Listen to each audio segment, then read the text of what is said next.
Hello friends, welcome to our channel. இன்றைக்கி என்ன பார்க்க போகிறோம் அப்படின்னு பார்த்தீங்க அப்படின்னா, நம்ம ஒரு ப்ளவுஸ் டிசைன் தான் வந்து பார்க்க போகிறோம். அதுக்கு முன்னாடி நீங்கள் நம்ம சேனலை வந்து ஃபஸ்ட் டைம் பார்க்குறீங்க அப்படின்னா மறக்காமல் வந்து சப்ஸ்கிரைப் பண்ணி சப்போர்ட் பண்ணுங்கள். ஸ்டிச்சிங் பிடிக்கும்னாலும் ஒரு லைக் போட்டு பாருங்கள். இப்போ வாங்க வீடியோக்குள்ளார போகலாம். ப்ளவுஸு இந்த saree கலரே வந்து பார்த்தீங்க அப்படின்னா ஒரு லைட் கலரில் தான் வந்து இருக்குது. இது பார்க்கும்போது சேம் ஃபஸ்ட்டு எனக்கு 2மே ஒரே கலர் மாரி தான் இருந்தது. இதுக்கு என்ன டிசைன் பண்ணுறது அப்படின்னு யோசிச்சுட்டே இருந்தேன்.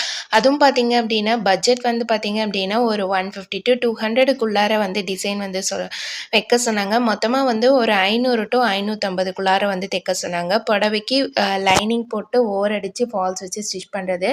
மொத்தமாக எல்லாத்துக்கும் எவ்வளோ வாங்கினேன் அப்படிங்கிறத நான் வந்து உங்களோட ஷேர் பண்ணுறேன். நீங்கள் நம்ம சேனலை வந்து ஃபஸ்ட் டைம் பார்க்குறீங்க அப்படின்னா மறக்காமல் சப்ஸ்கிரைப் பண்ணி மட்டும் சப்போர்ட் பண்ணுங்கள். எனக்கு ஒரு மோட்டிவேஷனாக இருக்கும். இப்போ வாங்க வீடியோக்குள்ளே போகலாம். இப்போ பாருங்கள், இந்த ஒயிட் கலரில் சில்வர் ஜரி கலந்து தான் வந்து இதோட ப்ளவுஸ் கொடுத்துருக்குறாங்க.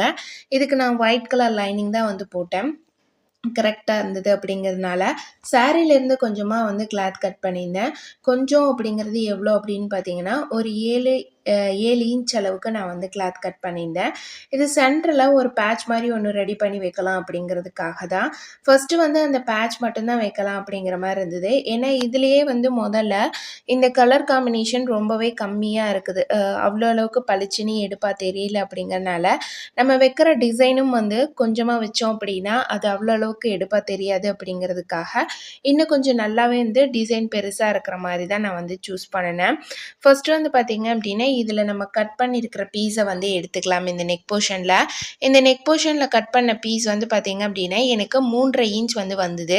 நான் வந்து ஒரு 5 இன்ச் அளவுக்கு எக்ஸ்ட்ராவாக வந்து நம்ம உள்ளார துணி விடுவோம் இல்லைங்களா, அதுக்காக ஒரு 5 இன்ச் அளவுக்கு கட் பண்ணேன். இப்போ இதில் ஒரு ஃப்ளவர் டிசைன் மாதிரி நம்ம போடுறதுக்காக அந்த ஷேப்புக்கு நான் வந்து வரைஞ்சி எடுத்துக்கிறேன். இப்போ பாருங்கள், இந்த மாதிரி வரைஞ்சிட்டு இதை அப்படியே நம்ம வந்து கட் பண்ணி எடுத்துடலாம். கீழ் பாட்டமெல்லாம் கட் பண்ண வேணாம், சைடும் நம்ம கட் பண்ண தேவையில்லை. மேலே மட்டும் இந்த மாதிரி சென்டரில் கட் பண்ணிக்கிட்டோம் அப்படின்னா போதும்.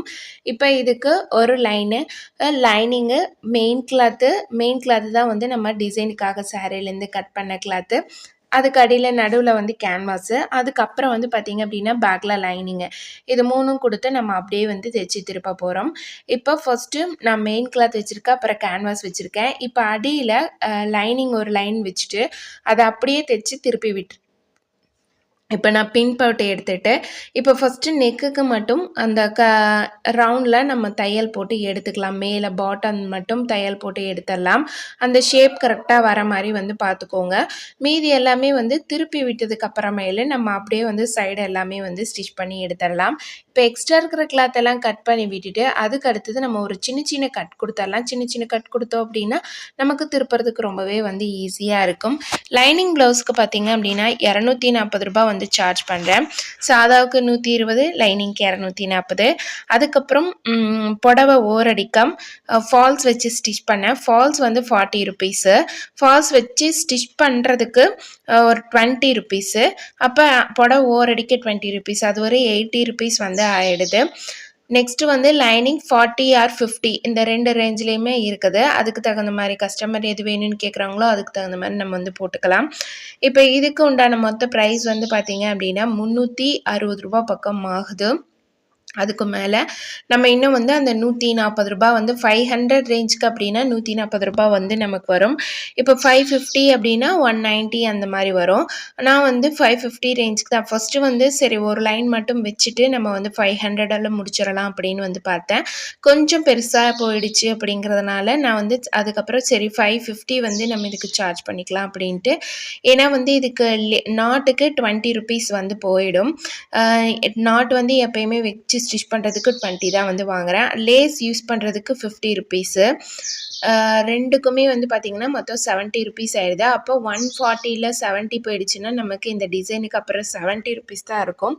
அப்போ நமக்கு அது ரொம்பவே வந்து கம்மியாக இருக்கிற மாதிரி இருக்கும். இந்த பேட்ச் போடுறதுக்கு நமக்கு வந்து 50 ருபீஸ் போயிடும். அப்போ ஃப்ரில் வச்சு ரெடி பண்ணுறதுக்கு நமக்கு இன்னுமே கம்மியாக தான் இருக்கும். அதனால் 190 இருக்கிற மாதிரி 550க்கு இந்த ப்ளவுஸ் வந்து நான் வந்து டிசைன் பண்ணேன். இப்போ நம்ம இதை வந்து உள்ளார வச்சு அட்டாச் பண்ணுறத ரெடி பண்ணியாச்சு. இதை இதுக்குள்ளார வந்து கரெக்டாக வச்சு அட்டாச் பண்ணிடலாம். இதோட சென்டர் பிளேஸ் கரெக்டாக இருக்கா, 2 சைடும் வந்து ஜாயின் பண்ணுற இடம்லாம் கரெக்டாக இருக்கா அப்படிங்கிறத செக் பண்ணி பார்த்துட்டு ஒரு மார்க் பண்ணிவிட்டு அதுக்கப்புறமே இதை அப்படியே இதில் வச்சு அட்டாச் பண்ணிடலாம். அதே மாதிரியே வந்து நம்ம ஸ்டிச் பண்ணுற அந்த சென்டர் பீஸ்லேயும் கரெக்டாக இருக்கா அப்படின்னு செக் பண்ணணும். நம்மளோட ப்ளவுஸோட மெயின் கிளாத்லேயும் சென்டர் பீஸ் கரெக்டாக இருக்கா, 2 சைடும் ஜாயின் பண்ணுற இடமும் கரெக்டாக இருக்கா அப்படிங்கிறதையும் வந்து செக் பண்ணிக்கணும். அடுத்தது வந்து மீதி இருக்கிற கிளாத்தில் ஃப்ரில் தான் வந்து ரெடி பண்ண போகிறோம். இது நான் ஃப்ரில் மாதிரியும் நம்ம வந்து வைக்கலாம், அப்படி இல்லைன்னா ஒரு முக்கோணம் டைப் அந்த மாதிரி கூட நான் வந்து வைக்கலாம் அப்படின்னு தான் நினச்சேன். அப்படியே ஒரு லைன் கழுத்தை சுற்றி வந்து கொஞ்சம் மொட்டையாக இருக்குது அப்படிங்கிறதுக்காக ஏதாவது ஒரு டிசைன் வந்து வைக்கலாம் அப்படின்ட்டு. சரி, நம்ம வந்து ஒரு முக்கோணம் இல்லைன்னா திலகம் ஷேப் இந்த மாதிரி எல்லாம் மடித்து ஏதாவது வச்சோம் அப்படின்னா நமக்கு அது நிறைய கிளாத் வந்து இன்னும் தேவைப்படும், இன்னுமே ஒர்க் அதிகமாக இழுத்துட்டு போகும். அடுத்தது வந்து பார்த்திங்க அப்படின்னா நமக்கு அதுவுமே வந்து ஒவ்வொரு பீட்ஸ் வச்சு ஸ்டிச் பண்ணுற மாதிரி இருக்கும். இப்போ இந்த லோட்டஸ்குள்ளார ஒரு இன்னும் கொஞ்சம் பளிச்சுன்னு தெரியணும் அப்படிங்கிறதுக்காக ஒரு 2-3 லைன் வந்து நான் தையல் வந்து இந்த மாதிரி மார்க் பண்ணிட்டு போட்டு விட்டுட்டேன். அந்த இடத்துல எல்லாமே நம்ம வந்து காப்பர் கலர் பீட்ஸ் வச்சு ஸ்டிச் பண்ணிக்கலாம் அப்படிங்கிறதுக்காக, காப்பர் இல்லை சில்வர் கலர் பீட்ஸ் வச்சு ஸ்டிச் பண்ணிக்கலான்ட்டு. ஏன்னா இது சாரீ பூராமே சில்வர் அண்டு இதுதான் வந்து கலந்துருக்குது, அதுக்காக தான். அடுத்தது மீதி இருக்கிற கிளாத்தை நான் வந்து அப்படியே சில்வர் அப்படி 2 லைன் மடிச்சுட்டு உள்ளார விட்டு திருப்பாமல் அப்படியே வந்து ஒன் சைடு மட்டும் மடித்து தையல் போட்டுட்டு ஃப்ரில் வந்து ரெடி பண்ணிக்கிறேன். ஃப்ரில் ரெடி பண்ணுறதுக்கு பார்த்திங்க அப்படின்னா ஒரு 2.5 இன்ச்சுக்கு வந்து கட் பண்ணி எடுத்துருக்கிறேன். 2.5 to 3 இன்ச் அளவுக்கு கூட நீங்கள் வந்து எடுத்துக்கோங்க. நம்ம டபுளாக ஃபோல்டு பண்ணும்போது நமக்கு எவ்வளோ தேவைப்படும் அப்படிங்கிறது நமக்கு தான் வந்து தெரியும். இப்போ நான் 3 லைன் வந்து இதை கட் பண்ணி எடுத்திருக்கேன். இதை ஃபஸ்ட்டு நம்ம ஜாயின் போட்டுடலாம். ஜாயின் போட்டுட்டு அப்படியே கண்டினியூவாக ஜாயின் போட்டு நம்ம ஸ்டிச் பண்ணாதான் அப்படியே நமக்கு கண்டினியூவாக வந்து வரும்.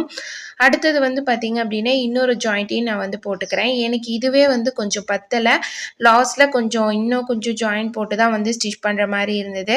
ஃபஸ்ட்டு இதை நான் அப்படியே வந்து ஒரு மடி மடித்து விட்டுறேன். இதோட மேல் பக்கத்தில் தான் மடிக்கிறேன். ஒரு சில டைம் வந்து நான் இதை அப்படியே தைச்சி உள் பக்கமாக தைச்சி பிசுறு இல்லாத மாதிரி திருப்பி விட்டுட்டு கூட நான் வந்து மடிப்பேன். அப்படி மடிக்கும்போது நமக்கு இன்னுமே வந்து துணி கொஞ்சம் அதிகமாக தேவைப்படும், இன்னும் கொஞ்சம் சின்னதான மாதிரி ஆயிரும் இந்த ஃப்ரில்லு. அதனால் வந்து அப்படியே மேல் பக்கமாக ஃபஸ்ட்டு தையல் போட்டு எடுத்துட்றேன். போட்டு எடுத்துகிட்டு எக்ஸ்ட்ரா இருக்கிற கிளாத்து பிசுறு இது எல்லாத்தையும் கட் பண்ணி விட்டுட்டு அப்படியே ஸ்டார்டிங்கில் இருந்து மடித்து நம்ம வந்து ஃப்ரில் வந்து அப்படியே ஒன் பை ஒன்னாக ரெடி பண்ணி வச்சுக்கலாம். லாஸ்ட்டு எண்டு வரையுமே அந்த மாதிரி தான் நான் வந்து வச்சுட்டு வந்தேன். இதுக்கு நம்ம வந்து ஒரு நாட்டும் வந்து சில்வரில் ரோப் சில்வர் ரெடிமேட் ரோப் தான், அதை வச்சு கீழே ஒரு சின்ன டசல்ஸ் மட்டும் வச்சாச்சு.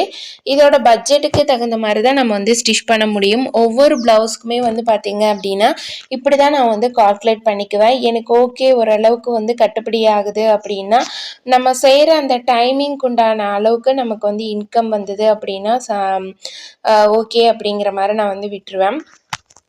இப்போ இது ஃபுல்லாகவே வந்து கொஞ்சம் அதுவும் இல்லாமல் பார்த்திங்க அப்படின்னா கொஞ்சம் முன்ன பின்ன நான் வந்து அமௌண்ட்டை விட டிசைன் நல்லா பண்ணி கொடுக்கணும் அப்படிங்கிறது தான் வந்து மெயினாக பார்க்குறது. எனக்கு கொஞ்சம் கம்மியாக இருந்தாலுமே வந்து பரவாயில்லை அப்படின்னு தான் வந்து யோசிக்கிறது. இப்போ ஃப்ரில்லாக நம்ம அப்படியே ஃபுல்லாக கண்டினியூவாக நம்ம வந்து வச்சுட்டு வந்துட்டோம். இப்போ இதுக்கடையில் நம்ம வந்து பார்த்திங்க அப்படின்னா இந்த சைட்லலாம் நமக்கு பிசுறு வரும். அந்த பிசுறு எல்லாத்தையுமே வந்து கட் பண்ணி விட்டுட்டு இந்த மாதிரி ஓரத்தை கட் பண்ணி விட்டுட்டு நல்லா வந்து நான் கவர் ஆகிற மாதிரி ஒரு லேஸ் எடுத்திருக்கிறேன். இந்த காப்பரில் இந்த லேஸ் பார்த்தீங்க அப்படின்னா நான் வந்து சில்வர், கோல்டன், காப்பர் இந்த 3லேயுமே வந்து இந்த மாதிரி லேஸ் வாங்கி வச்சுருக்கேன். ஏன்னா நம்ம இந்த டிசைன்லாம் வச்சு ஸ்டிச் பண்ணும்போது ஏதாவது அந்த பிசுறு இல்லாமல் கவர் பண்ணி ஸ்டிச் பண்ணணும் அப்படிங்கிறப்ப நமக்கு வந்து ரொம்ப ரொம்ப யூஸ்ஃபுல்லாக இருக்கும். அதே டைமில் இந்த லேஸ் வந்து நல்லா வளைஞ்சு தைக்கும். நமக்கு வந்து அந்த வளையிற இடம் எல்லாமே வந்து சிரமமாகவே இருக்காது, ஈஸியாக வச்சு ஸ்டிச் பண்ணுற மாதிரி தான் இருக்கும். இப்போ இதை ஃபுல்லாக கட் பண்ணினதுக்கு அப்புறமேல அந்த பிசுறு வர இடத்துல ஒரு லேஸை நம்ம இந்த மாதிரி வச்சு அட்டாச் பண்ணிடலாம். பாருங்க, இப்போ இந்த அளவுக்கு வந்து ஃபுல்லாக ஒர்க் வந்து கம்ப்ளீட் பண்ணியாச்சு. டிசைன் வந்து இப்போ பார்க்கறதுக்கு இன்னுமே கொஞ்சம் அழகாக அட்ராக்டிவாக வந்து தெரியுது. இன்னுமே கலர் வந்து கொஞ்சம் பளிச்சுன்னு எடுப்பாக தெரிகிற மாதிரி இருந்தது அப்படின்னா இன்னும் நல்லா இருந்திருக்கும். இந்த டிசைன் வேறு எந்த சாரிக்கு நீங்கள் வந்து ட்ரை பண்ணியிருந்தாலுமே இன்னும் நல்லா அழகாக தெரிஞ்சிருக்கும். இதுக்கும் ஓரளவுக்கு வந்து நமக்கு பளிச்சுன்னு வந்து தெரியுது. கண்டிப்பாக எல்லா இடத்துலையுமே டபுள் ஸ்டிச்சஸ் வந்து போட்டு விட்டுருங்க. அப்போ தான் நமக்கு எங்கேயுமே வந்து இந்த பிசுறெல்லாம் தெரியாமல் தூக்காமல் இருக்கும். அந்தந்த அப்பப்பவே வந்து அதுக்குண்டான பிசுறு எல்லாத்தையும் கட் பண்ணி விட்டுருங்க. அப்போ தான் பார்க்குறக்கும் நல்லா நீட்டாக இருக்கும். இப்போ இந்த ஒவ்வொன்றுக்கும் நான் வந்து பீட்ஸ் வச்சு ஸ்டிச் பண்ணிடுறேன். ஃபைனலாக பார்த்தீங்க அப்படின்னா இதுதான் இதோட அவுட்லுக்கு. இன்னும் வந்து சைட் ஜாயின் பண்ண வேண்டியதெல்லாம் இருக்குது. நம்ம இந்த பீட்ஸ் வச்சு தைக்கிற ஒர்க் எல்லாமே வந்து பார்த்திங்கன்னா எல்லாம் ஜாயின் பண்ணுறதுக்கு முன்னாடியே தைச்சிட்டோம் அப்படின்னா நமக்கு ரொம்பவே ஈஸியாக இருக்கும். ஃபைனலாக இதுதான் இது அவுட்லுக்கு. நெக்ஸ்ட் வீடியோவில் பார்க்கலாம் ஃப்ரெண்ட்ஸ். தேங்க்ஸ் ஃபார் வாட்சிங் ஃப்ரெண்ட்ஸ். பாய்.